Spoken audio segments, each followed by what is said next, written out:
హల్లెలూయా. దేవునికి స్తోత్రం. మరి యొక్క నూతన దినము ప్రభు యొక్క శక్తి కలిగిన వాక్కు మనకు అనుగ్రహించబడినది ఆయన కృప ద్వారా. పరిశుద్ధ గ్రంథములో నుంచి ఎఫెసీ పత్రిక 5వ అధ్యాయము 2వ వచనమును చదువుకుందాం.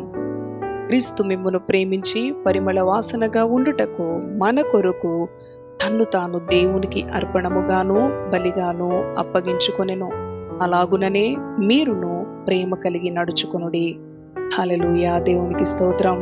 ఆయన మనలను ప్రేమించి పరిమళ వాసనగా ఉండటానికి ఆయన మనలను ఎన్నుకున్నాడు. ప్రియ దేవుని బిడ్డలారా, మన యొక్క జీవితం ఈ ఉదయకాలం ఏ విధముగా ఉన్నది?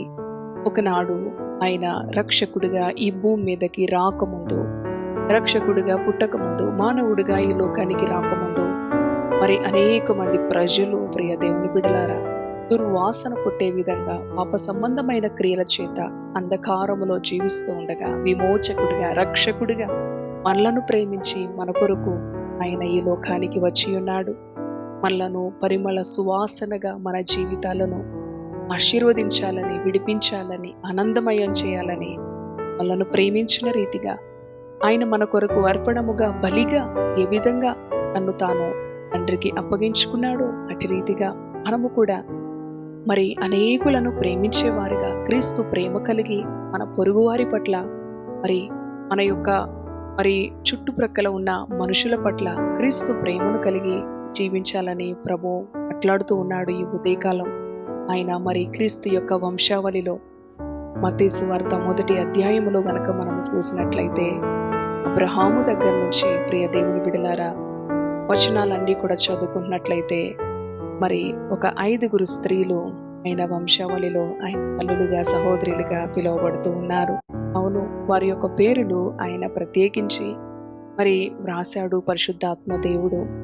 అబ్రహాము ఇస్సాకును కనెను అని ఉంది, కానీ అబ్రహాము శారానందు ఇస్సాకును కనెను అని లేదు. కానీ మరి రహాబు గురించి, అలానే తామారు గురించి, రూతు గురించి, అలానే బెత్షెబా గురించి ప్రభు ఆయన క్రీస్తు వంశావళిలో వ్రాయించాడు. అవును, ఆయన ప్రేమించుట ద్వారా ఆయన ప్రేమను బట్టి అర్పణముగా బలిగా సువాసనకరంగా మన జీవితాలు ఉండాలని పాపముల నుంచి మనల్ని విడిపించిన దేవుడు. సమాజమైతే ఆ స్త్రీలను వెలివేసినట్లు, నిందించినట్లు, అవమానించినట్లు, వారి జీవితాలు దుర్వాసనతో కూడిన జీవితాలు, అపవిత్రమైన జీవితాలు, పాప సంబంధమైన జీవితాలు అని లోకమైతే ద్వేషించి, లోకమైతే వారిని అంతము చేయాలనుకుంది, కానీ ప్రభు అయితే వారిని గనపరిచాడు. వారి యొక్క విశ్వాసాన్ని ఆయన చూచాడు. ప్రియ దేవుని బిడలారా, మరియతో మరి 5 స్త్రీలు ఆయన వంశావళిలో మనకి కనిపిస్తారు. పరిశుద్ధురాలైన మరియతో ఆ 4 స్త్రీలను ఆయన జతపరిచాడు. ఆయన భేదము లేనివాడు, ఆయన పక్షపాతము లేనివాడు, ఆయన పాపాన్ని ద్వేషించి పాపిని ప్రేమించే దేవుడు. అటువంటి ప్రేమ మనం కూడా కలిగి ఉండాలని ఈ రోజున ఈ ఉదయ కాలం మన నుంచి ఆశిస్తూ ఉన్నాడు. ఈ లోకంలో పాపులను చూసి అసహించుకుంటూ ఉన్నామా? చీకటి క్రియలు, దుష్ట క్రియలు చేస్తున్న వారిని చూసి మరి మనము తొలగిపోతూ ఉన్నామా? వారి కొరకు మనం ప్రార్థించాలి, వారిని మనం ప్రేమించాలి. యేసుక్రీస్తు వంశావళిలో తామారుని, రూతును, రహాబును, మరి బెత్షెబాను ప్రభు ఘనపరిచాడు. అవును, వారు ఉద్దేశపూర్వకంగా అటువంటి క్రియలు చేయలేదు, కానీ ప్రియ దేవుని బిడలారా ప్రభు హృదయ అంతరంగాలను ఎరిగిన దేవుడు, శాపగ్రస్తమైన దాన్ని ఆశీర్వాదకరంగా మార్చే దేవుడు. ఈ దేవునికి అసాధ్యమైనది ఏదీ లేదు. ఆయన పరిమళ వాసనగా ఉండటానికి అర్పణముగా బలిగా తను తాను ఏ విధంగా అప్పగించుకున్నాడో మనలను ప్రేమించి మనము కూడా ఇతరుల పట్ల అటువంటి ప్రేమను కలిగి ఉండాలి. ఆయన రక్షకుడిగా పుట్టి ఉన్నాడని సంతోషిస్తున్న ఈ దినాలలో మరి అనేకులకు ప్రభు ప్రేమను పంచిపెడదాం. ప్రభు ఏ విధంగా మరి ఆయన బిడ్డలను ఘనపరిచాడో ఈ రీతిగా మనము కూడా ఆయన ప్రేమను బట్టి మనము ఏ విధంగా క్షమించబడ్డామో, మనము ఏ విధంగా తండ్రి చేత ప్రేమించబడుతూ ఉన్నామో మనము కూడా ఇతరులను, మన పొరుగు వారిని, మనకి హానికరంగా ఉన్న వారిని, మనకి మరి బాధాకరంగా ఉన్న వారిని మనము ప్రేమిద్దాం. మనము దేవుని ప్రేమను వారికి పంచిపెడదాం. రక్షణలోనికి వారిని నడిపించుట కొరకు ప్రార్థిద్దాం. అటువంటి కృప దేవుడి ఉదయకాలం మనకి అనుగ్రహించుగాక. ప్రార్థన చేసుకుందాం.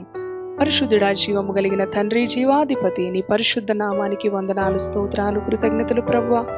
ఈ ఉదయకాలము తండ్రి ఎఫెసీ పత్రిక 5వ అధ్యాయం 2వ వచనములో, అవును ప్రభువా, నీవు అర్పణముగా బలిగా తండ్రి నాయన మా కొరకు తండ్రి పరిమళ వాసనగా మా జీవితాలు, కంపు కొట్టే మా జీవితాలు, దుర్వాసనతో పాపము చేత అపవిత్ర చేత ఉన్న మా జీవితాలు నీ ప్రేమ చేత మమ్ములను విడిపించావు. ఆనాడు మరి క్రీస్తు వంశావళిలో 5 స్త్రీలను, కన్య అయిన మరియతో, మరి తమారుని, రహాబును, రూతును తండ్రి ఈ బిడల బేత్షెబాను ప్రభువా జతపరిచావు తండ్రి.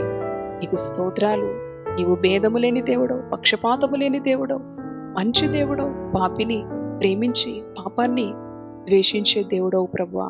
ఇటువంటి ప్రేమ మేము కూడా మా పొరుగువారి పట్ల, మా చుట్టూ ఉన్న మనుషుల పట్ల చూపించే విధంగా రక్షకుడు పుట్టాడను ఆనందించట కన్నా కూడా తండ్రి మా కొరకు నీవు పుట్టిన విధమును జ్ఞాపకం చేసుకొని నీకు ఆనందాన్ని కలిగించే విధంగా మాకు ఇచ్చిన రక్షణ ఇతరులకు పంచిపెట్టే కృప, మమ్ములను ప్రేమించిన విధానంలో మేము ఇతరులను ప్రేమించే కృప అనుగ్రహించమని ఈ మాటలు విన్న ప్రతి బిడ్డను మీరు దీవించండి.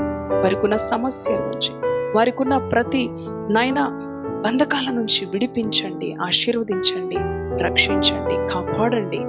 సంవత్సరం ముగింపు దినాల్లో ఉంటున్నాం. ఈ రెక్కల నీడలో నీ బిడ్డలను సురక్షితంగా కాపాడమని యేసు పరిశుద్ధ నామములో ప్రార్థిస్తున్నాను తండ్రి. ఆమేన్, ఆమేన్.